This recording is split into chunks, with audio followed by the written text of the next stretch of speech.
Y esta noche, Julio Basulto. Julio, buenas noches. Buenísimas noches. Bienvenido de nuevo. Gracias. Trae a su espacio Gente Sana a alguien muy reconocido, pese a que tanto su nombre como su apellido son muy comunes.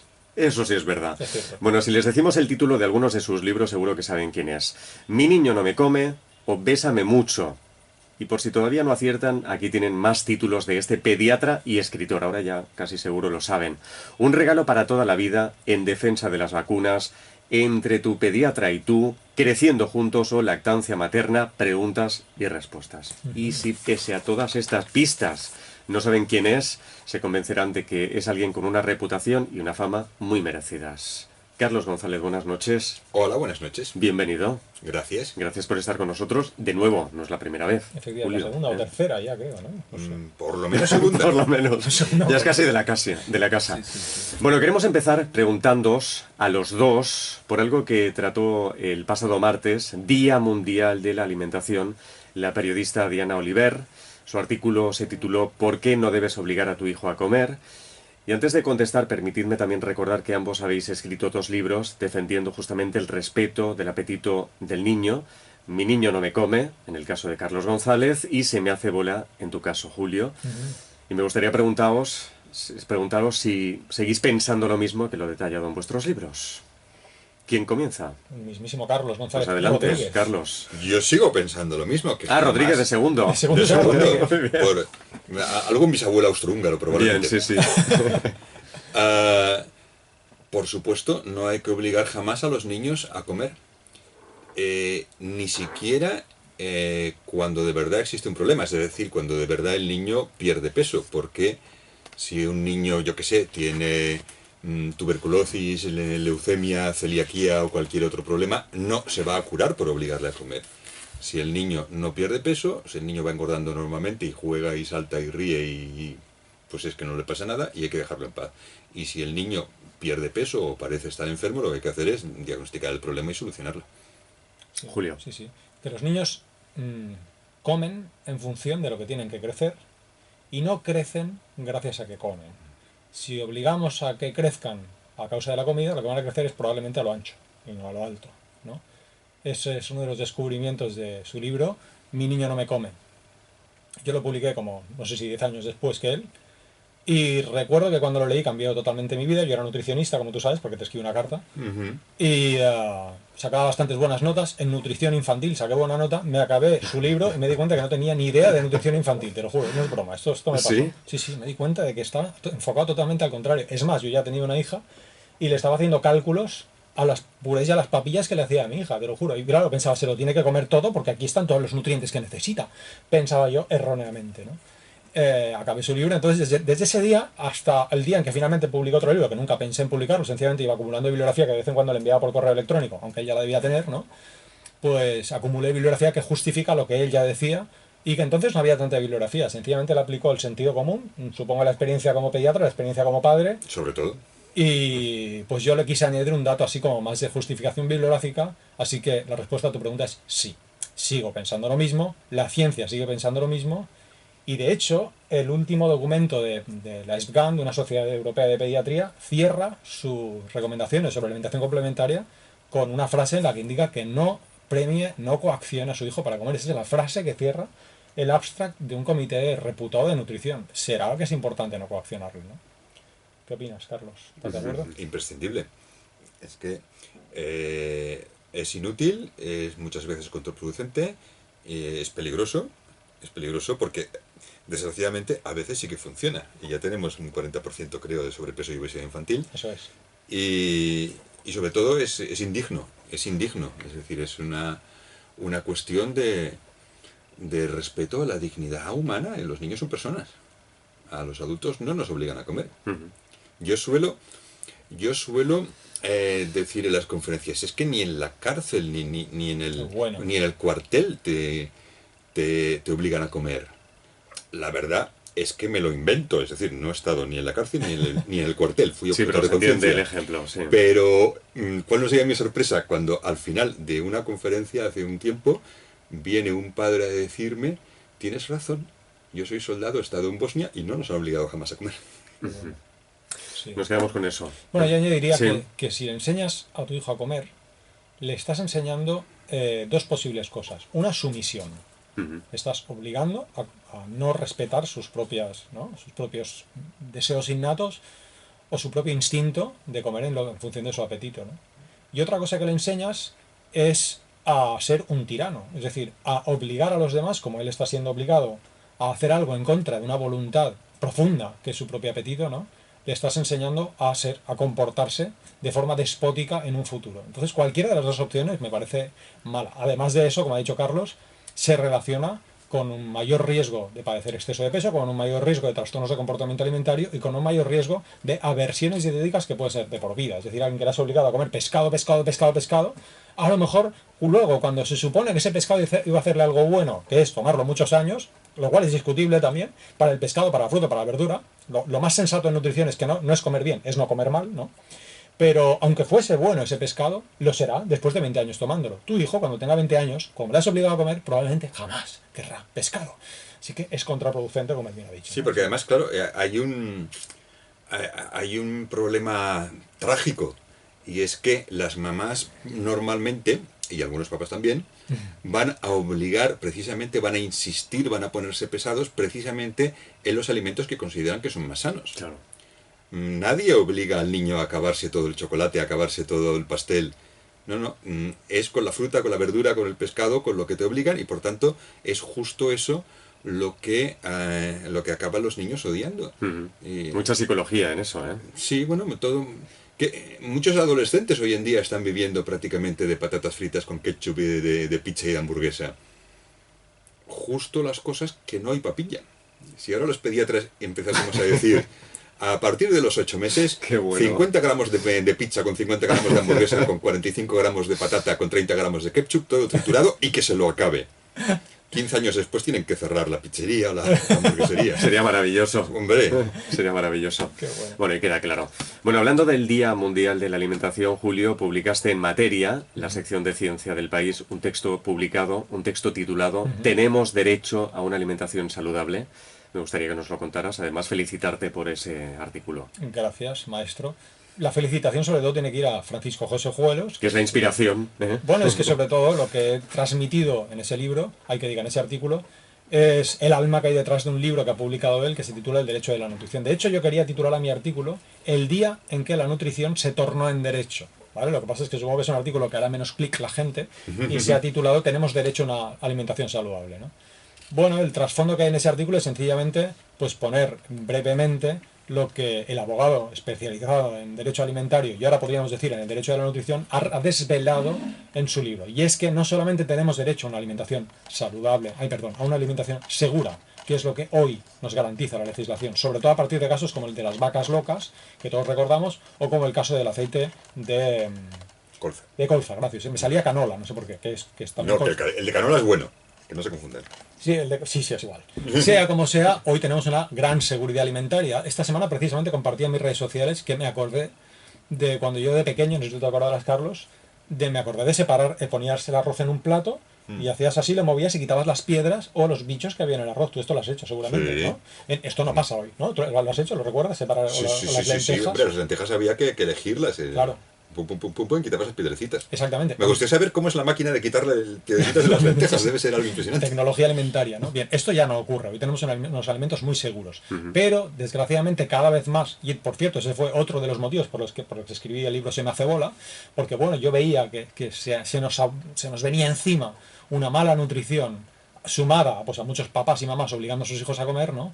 Y eso es lo que ha visto también Francisco José Juelos, que tenemos unos alimentos seguros pero mal sanos. Y hace falta un derecho que nos proteja de eso y que garantice que tenemos una información seria, no una información sesgada, por ejemplo, las etiquetas de los alimentos, y que no estamos bombardeados por una publicidad depredadora, sobre todo en el caso de los niños, que está demostrada que esa publicidad es nefasta para su salud, ¿no? Eso es así en resumen lo que yo expongo en ese artículo. Pero invito sobre todo a los oyentes y a las despiertas y despiertos a que se hagan con el libro. Algún día tendremos aquí en persona a Francisco José Juelos y ese era mi objetivo en el Día de la Nutrición, ¿no? Pues dar voz al derecho de la nutrición. Y busquen ese artículo en Materia de la sección del País. Tenemos derecho a una alimentación saludable. Les va a gustar. Gracias. Bueno, acabáis de finalizar una jornada online por internet titulada Jornada de Alimentación Infantil, en la que pasáis revista a la alimentación en distintas etapas de la vida. Y ya que tú, Carlos, tienes más de un libro dedicado a la lactancia materna, por ejemplo, Un regalo para toda la vida, Buenísimo. Lactancia materna, preguntas y respuestas, o Manual práctico de lactancia materna, queremos preguntarte cómo ves la situación de la lactancia materna en España, en la actualidad, y qué crees que hace falta para que mejore. Bueno, la veo muchísimo mejor que hace 30 años, algo impresionante. Hubo una época en que era muy raro ver un niño que tomase el pecho más de 2 meses. Ahora es frecuente ver niños que toman el pecho más de 2 años. Pero parece que este cambio no está muy repartido. Es decir, parece que hay una pequeña parte de la población que ha superado el tapón, digamos, es como descorchar la botella, ¿no? Había como algún obstáculo que estaba impidiendo a las madres dar el pecho, y ahora tenemos una parte de la población, la más pequeña, que parece haber superado ese obstáculo, y entonces ya no hay paro, ya no paras hasta los 2, 3 años, sabe Dios, y otra parte de la población que sigue dando el pecho apenas unas semanas, un mes y medio, por múltiples motivos, por falta de información, por falta de ayuda cuando tienen un problema, por dolor, por grietas. Bien, queda claro. Sí, sí, sí. Yo añadiría que el poder de la industria alimentaria es muy superior al poder de convicción que puede tener, por ejemplo, Carlos González con sus libros, o el poder del ministerio para informar sobre la lactancia materna, ¿no? Cuando se invierte aproximadamente 150 euros por cada euro, o sea, la industria alimentaria invierte 150 euros en promoción de leches infantiles, en comparación con 1 euro que podemos invertir. Sabemos quién gana. Claro, ya está claro quién va a ganar, ¿no? Sí. Entonces, eso influye mucho en lo que ocurre en la sociedad, ¿no? No sé si yo tengo la sensación como de meseta, es decir, es verdad que ha aumentado, ¿no? Sí. Pero está como estabilizado y parece que no va más. Y haría falta pues un golpe más para que esto fuera así. Y quizá, no sé, ¿qué opinas? Sí, pero a ver, es cierto que ellos tienen muchísimo más dinero, pero nosotros tenemos el sueño de cualquier publicitario, el mejor producto. Qué bueno. El mejor producto siempre es más fácil de anunciar. Y sí, hay una abismal diferencia en los medios empleados, pero se ha conseguido un aumento enorme de la lactancia materna, básicamente por el trabajo de asociaciones voluntarias sin ánimo de lucro, de grupos de apoyos, de pediatras o enfermeras o comadronas, esforzándose a título personal, es decir, no les han pagado más de lo que les pagaban por haberse dedicado a promocionar la lactancia o ayudar a las madres lactantes, podían no haberlo hecho y hubieran estado igual, prácticamente sin pagar 1 euro. Ya, Es bueno. decir, todo lo que se ha gastado en España en los últimos años en promoción de la lactancia ya ha tenido un éxito enorme. Probablemente, si lo sumamos todos, es menos de lo que ha gastado una multinacional de la leche, no en publicidad, no. En la limpieza de la moqueta del despacho del director de publicidad. Qué bueno. Solo con eso. Muy interesante. Muy bueno. Bueno, antes de seguir, quiero compartir con nuestros despiertos una primicia, y es que en breve verá la luz un libro firmado por Julio Basulto, o sea, tú, y Juanjo Cáceres, en el que aparece además un capítulo firmado por Carlos González. Mismísimo Carlos González. ¿Qué podemos contar? ¿O no podemos contar nada? No podemos contar mucha cosa. Vaya. No, de momento no. Es un secreto. Es un secreto. Vaya. Pero sí que ya tenemos título, ya está entregado el libro. Y no se puede decir, ¿no? Y no se puede decir nada hasta que la Bueno. editora no nos dé el pistoletazo de salida en que nos diga. Pues nos vas informando. Sí, ¿eh? sí. Pero bueno, en breve tendrán más noticias. Si se suscriben a mi blog, por ejemplo, serán los primeros en enterarse. Y al de Estupendo. Carlos espero que también. ¿Se puede la gente Estupendo. suscribir a tu blog, por cierto? Yo no tengo de eso. Cree, bueno, que todo el mundo está tan avanzado como él. Que tiene aquí todo lleno de cámaras y cables y todo esto, Carlos. No. Nada. Yo donde haya papel. Ay. ¿Cómo explicaríais a nuestros despiertos, a nuestras despiertas, el anglicismo baby-led weaning? Yo lo traduciría simplemente como alimentación complementaria a demanda. La palabra weaning, si la buscan en un diccionario, probablemente dice destete, pero es un error porque son campos semánticos distintos. En español, destetar significa quitar la teta, mientras que en inglés, to wean es acostumbrar al niño a alimentos distintos de la leche materna o de la leche del biberón. Los niños que toman biberón en Inglaterra o en Estados Unidos también hacen weaning, se destetan del biberón. Entonces, aquí destete es un punto en el tiempo, es decir, desteté a mi hijo la semana pasada, o como mucho es un corto proceso de estoy destetando a mi hijo, pues llevo una semana y a finales de mes ya habré acabado. En cambio, una inglesa, una americana que digan I'm winning my baby, a lo mejor empezó hace un año y le faltan 2 más. Es bueno. todo el periodo que va desde que el niño toma el primer alimento, que no es ni teta ni biberón, hasta que toma su última teta o su último biberón. Y eso puede ser pues entre los 6 meses y los 3 años o más. Una pregunta personal, Carlos. ¿Qué importancia le das a predicar como el ejemplo, a predicar con el ejemplo durante tus años de paternidad y ahora que ya eres abuelo? Abuelo muy joven, por cierto. No, Sí, hombre, sí. a mí me falta un poquito para jubilarme, ¿eh? Bueno, Pues no lo si es parece, que el ¿eh? gobierno no me lo va retrasando cada vez más. A ver, yo creo que no he predicado con el ejemplo, todo lo contrario. No, es decir, lo que ha ocurrido es que yo he aprendido con mis hijos. Qué bueno. Es decir, no es que yo ya supiera todas estas cosas y pensase, ahora lo haré con mi hijo para que el mundo vea cómo lo hago y sirva de ejemplo. No, al revés.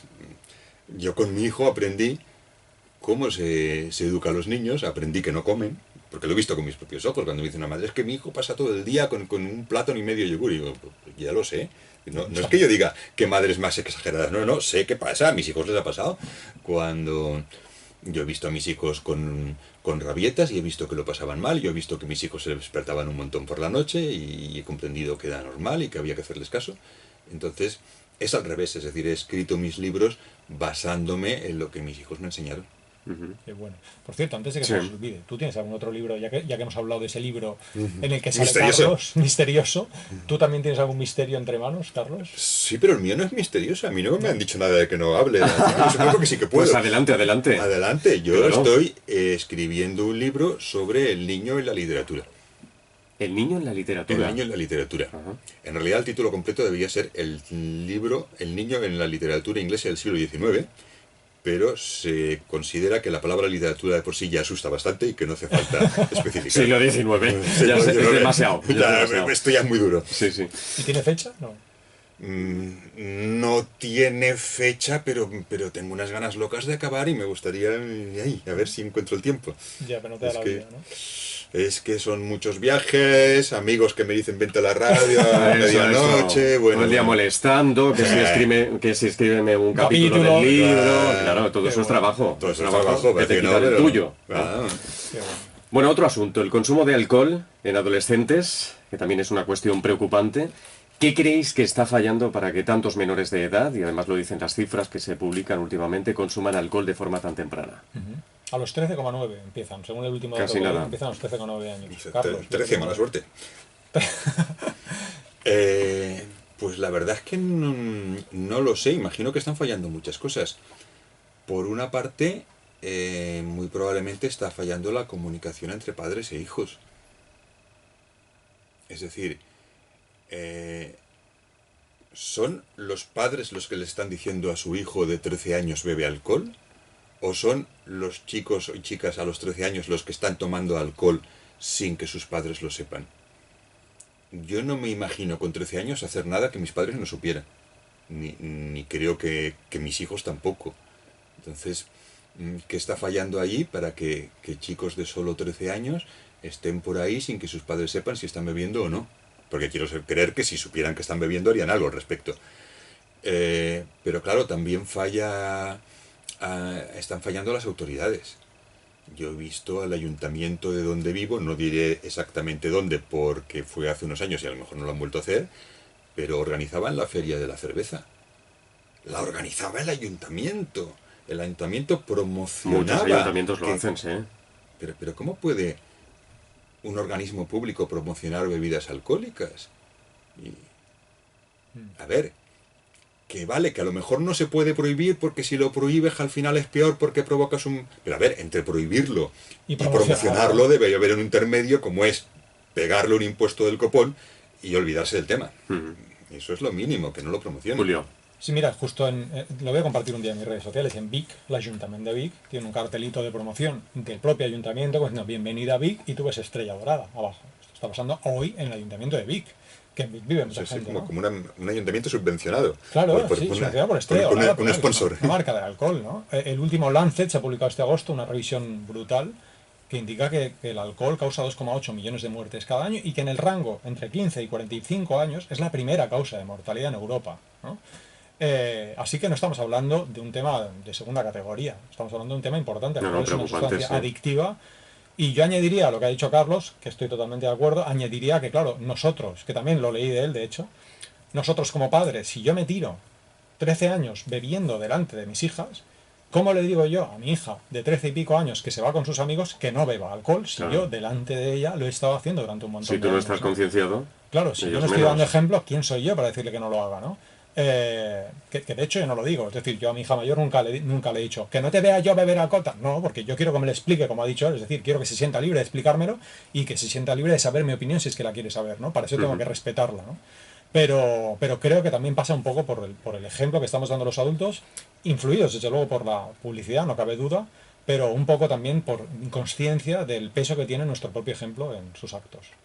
Y la mala información que están dando a veces algunos profesionales de la salud, toda esa tontería de que si la copita de vino al día que baja el colesterol o que evita el infarto, que cosas por el estilo, ¿Hablas? una tontería como una casa. Es decir, si de verdad hubiera algo algún ingrediente en el vino que fuera sano o beneficioso, puedes conseguirlo perfectamente comiendo uvas. No necesitas para nada beber vino. Pero claro, hay mucho dinero detrás de eso. Es decir, yo como médico recibo regularmente una especie de revistilla que es de la Asociación Cerveza y Salud. Y me hablan de los congresos médicos que han organizado ellos. Es decir, y de la cátedra. Hay un señor que sale allí que es catedrático de bebidas fermentadas de la Universidad de no sé dónde. Una cátedra pagada y subvencionada por las empresas que venden alcohol. Sí, terrible. por eso es tan difícil combatir todo eso. Exactamente. Bueno, todo esto estoy tan imbuido en la conversación que no he recordado de comentar a nuestros despiertos que no marquen nuestras líneas telefónicas porque hoy dedicamos todo el espacio a conversar con el pediatra Carlos González. Así que no marquen las líneas, la semana que viene ya sí lo haremos. Sí. Bueno, ¿y qué me decís de las bebidas energéticas? Que también es preocupante entre los menores, sobre todo. Bueno, mi o los respuesta, adolescentes. sin duda, mi respuesta es muy rápida. Tecleen bebidas energéticas. Bueno, tecleen incendio, bebidas energéticas, basulto. Encontré un artículo que escribí en materia en el Un sección del país. resumen. Bueno, pues que se ha propagado como un incendio, no nos hemos dado ni cuenta y ahora mismo el 90% de adolescentes, depende del sitio, pero hay zonas en las que la cifra es esta, están tomando o han tomado en los últimos 3 días bebidas entre comillas energéticas. Digo entre comillas porque no dan energía, te ponen nervioso. Les llaman bebidas energéticas, algo que la legislación europea no permite atribuirles, ¿no? Pero bueno, acá ha hablado el nombre, ¿no? Y digo que es un incendio porque no nos hemos dado cuenta y hay un montón de niños tomándolas. Ya hay países en los que están prohibiendo su venta a menores de edad. Ojalá llegue el día en que lo hagan en España. No sé si tienes algo que decir, Carlos. Yo ahora tengo 2 dudas, que seguro que tú lo sabes, Venga. porque Qué no bonito me he mirado bien Qué la etiqueta. bonito esto, qué bonito. Yo tengo 2 dudas. A ver, la primera, una de esas latas de bebidas energéticas, ¿a cuántos cafés equivale más o menos? Una Burn, ya que hablamos, una Burn de medio litro, que la toman muchos De adolescentes. medio litro se toman. Jolín, yo no podía tomar medio litro junto ni de agua. ¿A que sí? Pues tiene 3 cafés y 15 sobres de azúcar de... 15 sobres de 15 azúcar. sobres de azúcar de 5 gramos cada uno. Hice el cálculo cierto. Entonces ahora, tú imagina, tú estás acostumbrado a tomar café. Y como estás acostumbrado a tomar café, 3 cafés al día, pues los toleras bien. Pero si no estás Pero no acostumbrado juntos. a tomar, si no estás acostumbrado, que es el caso de un adolescente, y te tomas 3 cafés de golpe, ¿tú sabes el efecto que tiene eso sobre tu estado de ánimo? Y luego si se mezcla con alcohol, Y si se mezcla con alcohol, que suele ser el caso. que suele ser ¿no? el caso, el efecto ya es terrible porque la cafeína en esas dosis y en personas no acostumbradas enmascara el efecto depresor del alcohol, con lo cual beben más alcohol porque ya están en un ambiente en el que beben más alcohol y eso es realmente lo peligroso. Yo suelo decir que si tienen que solo darle un consejo a su hijo adolescente, si pueden hacerle más, ¿eh? Pero si tienen que darle un solo consejo, por favor pídale que no los mezclen, que no mezclen estas dos sustancias. No sé si añadirías tú algo. No, añades nada? ¿No hay nada dice que que añadir? no. No. Está bien. Por cierto, Albert me recuerda que tienes que ver, Julio, un capítulo de Padre de Familia dedicado a las bebidas energéticas. Ah, sí, bien, bien. Muy interesante Vale, te lo lo que paso. sucede con los personajes cuando toman demasiadas bebidas energéticas, Así, justamente. bien, bien. Bueno, el martes supimos que la ministra alemana de Alimentación, Julia Klöckner, anunció que trabaja en una reforma que entraría en vigor en 2019 para prohibir el uso de azúcar en las bebidas destinadas a niños, denominadas Kindertee, especialmente pensadas para hidratar a bebés y niños de corta edad. Y también quiere que la Comisión Europea limite la publicidad de productos alimenticios que contengan azúcar en anuncios destinados a menores de edad. ¿Qué me decís de estas medidas? Bueno, yo ¿De primero las acuerdo? bebidas no las conocía. ¿Tú las conocías, estas bebidas? Yo no las conocía. Ahora, no deja de ser ¿cómo dicen? Una tirita. Una tirita. Una tirita porque, Un parche. pese a su nombre alemán, eso existe aquí también. Sí. Eso del té para niños Kinder Tea. es sencillamente esas porqueritas que venden en las farmacias incluso, Con un Sí. 90% de azúcar. con un ¿no? 96% de azúcar, Madre mía. Sí, sí. a precio de oro. Es decir, si hubiera que darle agua a los bebés, había que darles agua sola. Si hubiera que darles manzanilla o algo por el estilo, Que habría que darles. hervirla en casa, que la puedes hacer sin azúcar. Y si hubiera que poner azúcar, te sale por 1000 veces menos comprar azúcar 1 kilo y no comprar eso, porque es que además es a precio de oro. Pero claro, es que la misma pregunta, perdona, al decir, para hidratar a niños pequeños. Para hidratar a niños pequeños no hace falta ningún Kinder Tea, ni con azúcar ni sin azúcar. Es decir, el fallo ya está en esto, en haber admitido que los niños tienen que beber algo. Hasta los 6 meses, con lactancia exclusiva, o lactancia materna o lactancia artificial, los niños no deberían beber agua salvo casos excepcionales, no sé, que estén con diarrea o les pase algo, y entonces tampoco será este el tratamiento para hidratarlos. Y ni con el pecho ni con el biberón correctamente preparado ya está calculado para que lleve toda el agua que necesita un niño. Y cuando son un poco mayores, empiezan a comer alimentos quizá más secos y empiezan a necesitar agua, pues tienen que beber agua normal y En corriente. función de su sed. En función de su sed, es decir, el agua que quieran, que a veces me preguntan las madres, pero ¿cómo conseguir que el niño beba agua? Pero es que si no quieres que no... Sí. Es decir, es lo que decíamos antes de la comida, plantearse, este niño tendría que comer más o este niño tendría que beber más, es tan absurdo como este niño tendría que respirar más. Hijo mío, respira al menos 30 veces por minuto, que te veo que respiras poco. A ver, jamás decimos Es que al estas final cosas. no quiere respirar, claro. Bueno, es que quizá el problema es que al menos los pediatras jamás nos hemos dedicado a decir a las madres, mire, su hijo este mes tendría que respirar 30 veces por minuto. Pero, Pero desgraciadamente sí que nos hemos dedicado a decir, su hijo tendría que comer media Sí. medio plátano, media manzana. Y Ahí es un está. desastre. En Bueno, cuanto, un segundo, sí, en cuanto a la claro. publicidad, totalmente de acuerdo. Es decir, restringir la publicidad, como se propone, dirigida a menores de edad, a mí, la publicidad de alimentos más me parece una medida totalmente correcta y recomendable. Queda dicho. Bueno, recomiendo a nuestros despiertos, a nuestras despiertas, que lean los maravillosos libros de Carlos González y que entren en su página web www.carlosgonzalezpediatra.com para estar al caso de todo, de las próximas conferencias. La próxima, por cierto, ¿En Italia? este sábado 20 de octubre, Prato, que envidia, Carlos, en Italia, titulada Crescere assieme ai figli. Algo así como crecer junto con los hijos. Sí, Más o menos, más o menos. Más o menos. Acérquense a Italia y los hablan. Acérquense. Sí, hombre, a a Prato. ver, hay sitios mejores. Qué maravilla. Hay No, hombre, sitios más no, cercanos. no. Sí. Todos viajar. ¿Preguntas, Ana? Venga. Vamos a ello.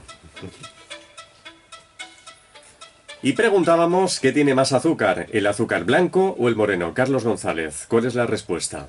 ¿Qué tiene más azúcar, el azúcar blanco o el azúcar moreno? Tendrán el mismo azúcar. Bravo. Muy la bien, respuesta correcta. muy bien. En fin, Sí, ya está.